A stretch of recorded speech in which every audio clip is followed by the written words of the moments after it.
அஸ்ஸலாமு அலைக்கும் வரஹ்மத்துல்லாஹி வபரகாத்துஹு. பிஸ்மில்லாஹிர் ரஹ்மானிர் ரஹீம். வஹ்தத்து தாசியா 9வது பாடம். தாசியானா 9. விட்டுவிடு ஐயாம காலத்தை விட்டுவிடு. தஃபோலு மாத்தசா அது செய்வது செய்யட்டும். விட்டுவிடு ஐயாம காலத்தை விட்டுவிடு. தஃபோலு அது செய்கிறது மாத்தசாவு அது நாடிய ஒன்றை அது செய்கின்றது. திப்பு நப்சன் உன் மனதை பரிசுத்தப்படுத்து. இதுதான் ஹக்கம கலாவு விதிப்பதை விதித்தால் ஹக்கம விதித்தால் கலா விதித்தால் உன மனதை என்ன பண்ண பரிசுத்தப்படுத்து அப்படின்னா என்ன? அப்போ ஏற்றுக்கொள், அதாவது உன் மனசை விசாலப்படுத்து. விதி அப்போ காலத்தை விட்டுவிடு, அது செய்வதை செய்யட்டும். விதி அது விதியை நிகழ்த்தும் பொழுது நீ என்ன பண்ணுவ, மனசை ரொம்ப சுத்தமாக வச்சுக்கோ, மனசை விரிவாக விசாலமாக வச்சுக்கோ. ஏன் அப்படின்னா தஜ்ஜு திடுக்கிடாது ஹாதிசத்தில் லைலி இரவுடைய விபரீதத்திற்கு. ஹாதிசத்துனா விபரீதம், ஒரு விபத்து, அந்த மாதிரி அது நிகழ்த்துவதற்கு. அப்போ இரவுடைய நிகழ்த்துதலுக்கு நீ திடுக்கிடாது.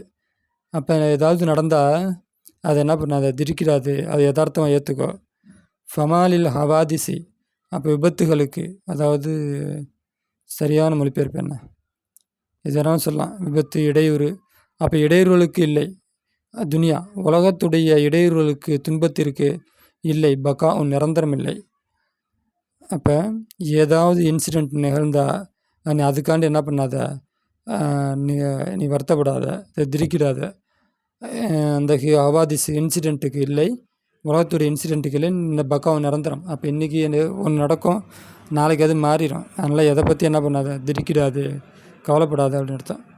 வலா ஹுஜ்னுன் எதுவும் தொடராதுலா, இந்தலாம் இங்கே தொடராது. ஹுஜ்னு கவலை தொடராது. வலா சூருன் மகிழ்ச்சியும் தொடராது. வலா பௌசுன் அலைக்க உன் மீது ஏழ்மையும் தொடராது. வலா ரஹா உன் செழுமையும் தொடராது.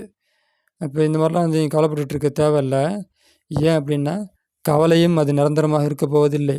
வலா சுரூருன் அப்போ மகிழ்ச்சியும் அது நிரந்தரமாக இருக்க போவதில்லை. வலா பௌசுன் அலைக்க உன் மீது ஏழ்மையும் நிரந்தரமாக இருக்க போவதில்லை. வலா ரஹா உன் செழுமை, இப்போ அந்த பணக்காரத்தன்மையும் பணக்காரனும் செல்வமும் உன்னிடம் நிரந்தரமாக இருக்க போவதில்லை. அப்போ அதனால் உலகத்துடைய இன்சிடெண்ட்டுக்கு நீ என்ன பண்ணாத, திரிக்கிடாத அப்படின்னு சொல்கிறாங்க. ரிஜிக்குக உன்னுடைய ரிஜிக்காகிறது லைஸா அது இல்லை, என் குசுகு அது குறையக்கூடியதாக, தானி தாமதம் அதை குறைக்கக்கூடியதாக, நக்கச என் குசு ஆமாம் மஃபூல் வந்திருக்கு. அப்போ முத்தாதியான ஃபால் தான் தாமதம். அப்போ சோர்ந்து உட்காந்துருக்கிறது. அப்போ தாமதம் அந்த ரிஜிக்கை குறைக்கக்கூடியதாக இல்லை. வலைச எஜீது ரிஜிக்கி ரிஜிக்கிலே அதிகமாக்காது. அது இனாவு கஷ்டம், அதாவது உழைப்பு, கடும் உழைப்பு, அது என்ன பண்ணாது, அதிகமாக்காது. அப்போ என்ன சொல்கிறாங்க, சோர்ந்து போய் உக்காந்துருக்கிறதுனால இல்லாட்டி வெவ்வேறு வேலையில் ஈடுபட்டு தாமதமாகிறதுனால உன்னோட ரிஜிக்கு குறைய போகிறதில்ல. உனக்குன்னு எழுதப்பட்ட ரிஜிக்கு உனக்கு கிடைக்கும். அதே சமயம் கடுமையாக உழைக்கிறதன் மூலயமா உனக்கு எழுதப்பட்ட ரிஜிக்கை விட கூட கிடைக்க போகிறதில்ல. உனக்கு அல்லாஹ் என்ன ரிஜிக்கு எழுதியிருக்கானோ அதுதான் கிடைக்கும். அப்போ நீ சும்மா உட்கார்றதுனால, சும்மானு மொழிபெயர்க்கக்கூடாது, சோம்பேறித்தனத்தை ஊக்குவிக்கதாயிரும். அப்போ வேறு ஓகே தாமதம் தான் இருக்குது. அப்போ தாமதம் உடைய ரிஜிக்கை குறைக்க போவதில்லை. உழைப்பு ஆனால் என்ன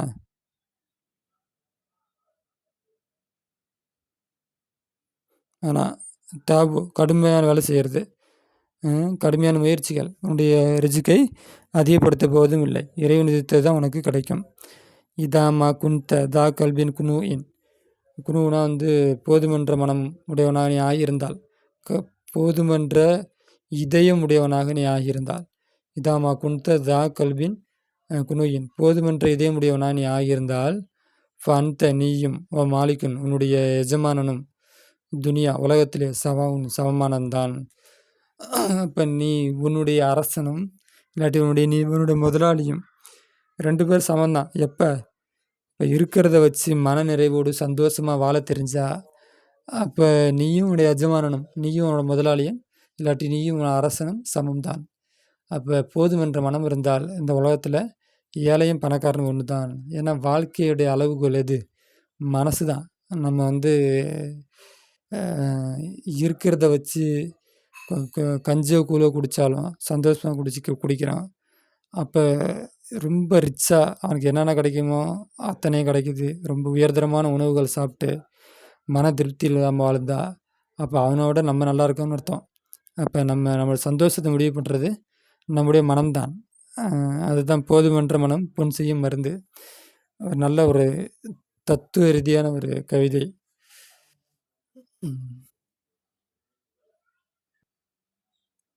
முலாகலத்தின் இலக்கண குறிப்புகள். யார்